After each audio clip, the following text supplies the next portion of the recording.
Hi friends, welcome back. Mahakumbh में अधोरियों का चमत्कार, मिस्ट्री ऑफ कुंभ मेला। चलो देखते हैं कुंभ मेला की हिस्ट्री एंड सीक्रेट्स। वीडियो शुरू करते हैं। वीडियो शुरू करने से पहले अगर आप चैनल पर नए हो और आपने अभी तक सब्सक्राइब नहीं किया तो जल्दी से पहले सब्सक्राइब के बटन और बेल आइकन को क्लिक कर लो ताकि आपको हमारे सारे न्यू वीडियोस के नोटिफिकेशन मिल जाए जैसे हम अपलोड करें। अगर आपको वीडियो पसंद आता है प्लीज लाइक एंड शेयर। चलिए शुरू करते और हैं। दूसरे दो चैनल्स उनको भी सब्सक्राइब कर लेना, लिंक है डिस्क्रिप्शन बॉक्स में, वहां पे भी आपके रिक्वेस्टेड वीडियोस आ रहे हैं। प्रयागराज के महाकुंभ का विशाल मेला अपने चरम पर था। लाखों की भीड़, गंगा का पवित्र जल और चारों ओर गूंजते मंत्रों की ध्वनि। एक मां अपने बेटे को गोद में लिए गंगा के घाट पर खड़ी थी। उसका बेटा, जो जन्म से बोल और सुन नहीं सकता था, उसकी आंखों में जीवन का प्रकाश फीका पड़ता जा रहा था। मां की दुआएं गंगा की लहरों में खो रही थीं। उसने सुना था कि महाकुंभ में दिव्य साधुओं का आशीर्वाद असंभव को संभव कर देता है। उसकी आस इस बात पर टिकी थी कि शायद कोई चमत्कारी साधु उसके बेटे को नया जीवन दे सके। दोस्तों, सबसे पहले वीडियो लाइक कीजिए और कमेंट बॉक्स में हर हर महादेव लिखिए। इसके साथ ही आपके अपने धर्म कथाएं चैनल को भी सब्सक्राइब कीजिए। भीड़ में चलते हुए वह मां एक अजीब से साधु के सामने पहुंची। वह साधु मात्र 3 फीट का था, लेकिन उसकी आंखें गहरी और भयानक थीं। उसका शरीर राख से ढका हुआ था और उसके चारों ओर एक अजीब सा सन्नाटा था। किसी ने बताया कि यह साधु 50 साल से गंगा किनारे तपस्या कर रहा है और उसने कभी किसी से बात नहीं की। जैसे ही मां ने अपने बेटे को उसके सामने रखा, साधु ने अचानक अपनी आंखें खोली। उसके चेहरे पर एक अजीब सी चमक थी और वह बच्चे को घूरने लगा।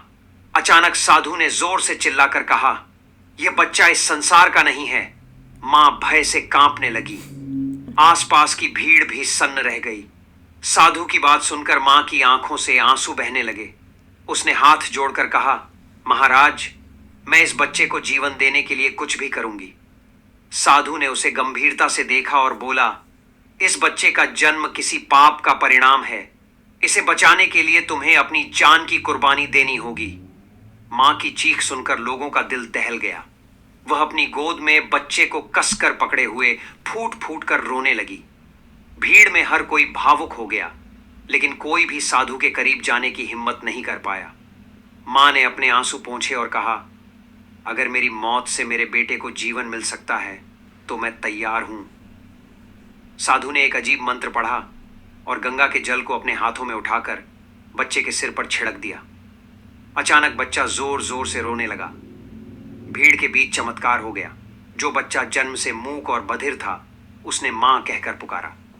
लेकिन उसी क्षण साधु की आंखों से खून बहने लगा और वह जोर से हंस पड़ा। यह चमत्कार नहीं, एक श्राप है, उसने कहा और भीड़ को छोड़कर जंगल की ओर भाग गया। साधु के भागते ही माहौल और डरावना हो गया। मां अपने बच्चे को गले लगाकर रो रही थी, लेकिन साधु के शब्द सबके मन में खौफ पैदा कर रहे थे। भीड़ में से एक बूढ़े व्यक्ति ने धीरे से कहा, यह साधु 300 साल पहले मरा था। वह हर महाकुंभ में लौटता है। यह सुनकर हर कोई स्तब्ध रह गया। सवाल यह था कि वह साधु कौन था और क्यों उसने बच्चे को श्राप दिया। क्या उस श्राप का असर बच्चे के जीवन पर पड़ेगा? यह रहस्य अगले एपिसोड में खुलने वाला था। गंगा के घाट पर वह मां अपने बेटे को गले लगाए बैठी थी। बेटे की आवाज मां सुनकर उसकी आंखों में खुशी के आंसू थे, लेकिन दिल में एक अजीब सी बेचैनी थी। वह साधु जिसने उसकी गोद में पड़े बेटे को आवाज दी थी, अब गायब था। बेटे का चेहरा चमक रहा था, लेकिन उसकी आंखों में अजीब सा डर था। भीड़ में से कोई भी कुछ कहने की हिम्मत नहीं कर पा रहा था। वह मां बार बार अपने बेटे से पूछती, बेटा क्या हुआ? लेकिन बच्चा चुपचाप आसमान की ओर देखे जा रहा था, जैसे वहां कुछ अनहोनी छिपी हो। उसी रात गंगा किनारे एक बूढ़े साधु ने उस महिला को रोक लिया।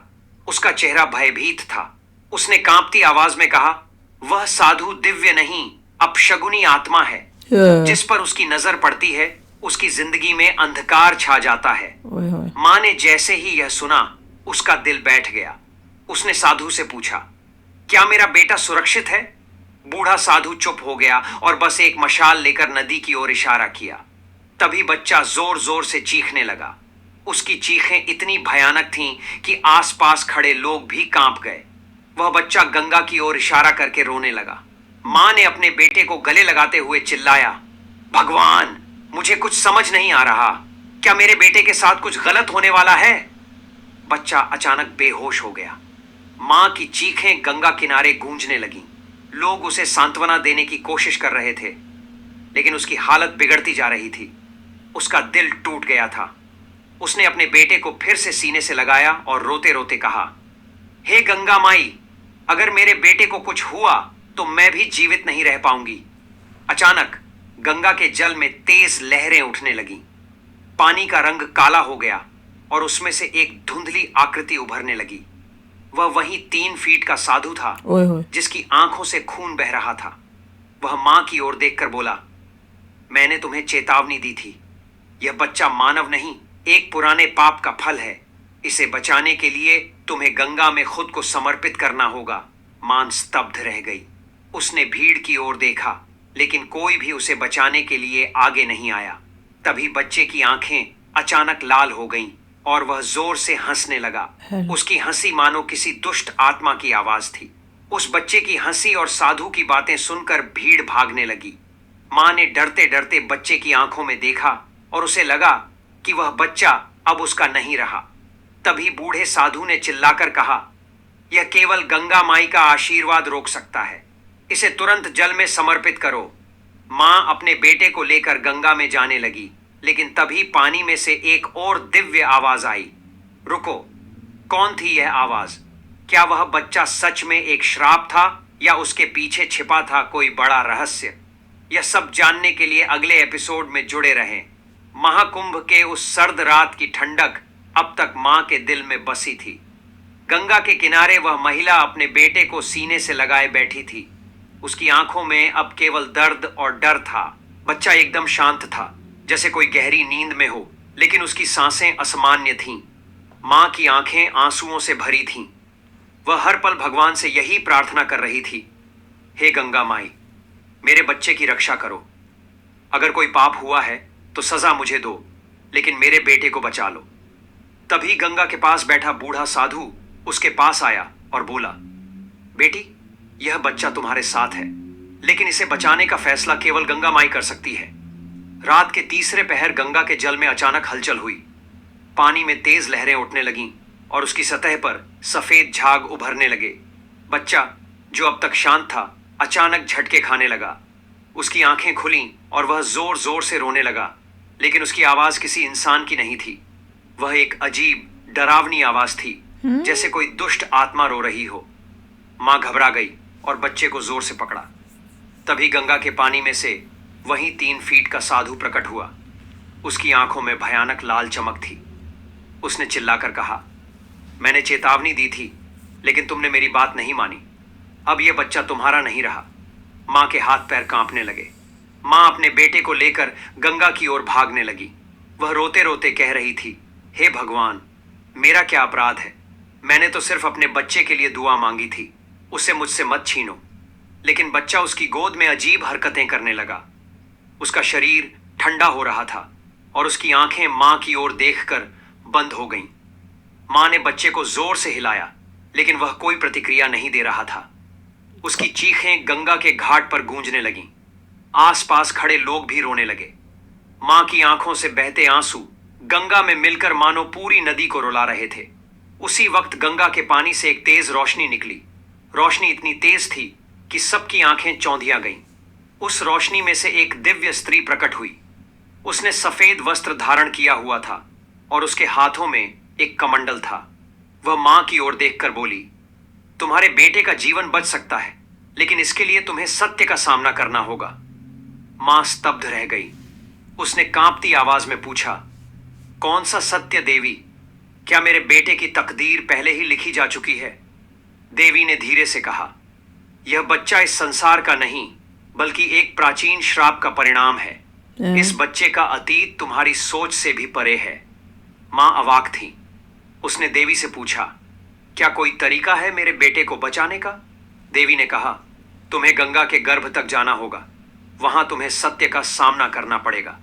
देवी के गायब होते ही गंगा का पानी शांत हो गया, लेकिन मां के मन में सवालों का तूफान उठ चुका था। बूढ़ा साधु पास आया और बोला, गंगा का गर्भ वह स्थान है जहां कोई साधारण मनुष्य नहीं जा सकता।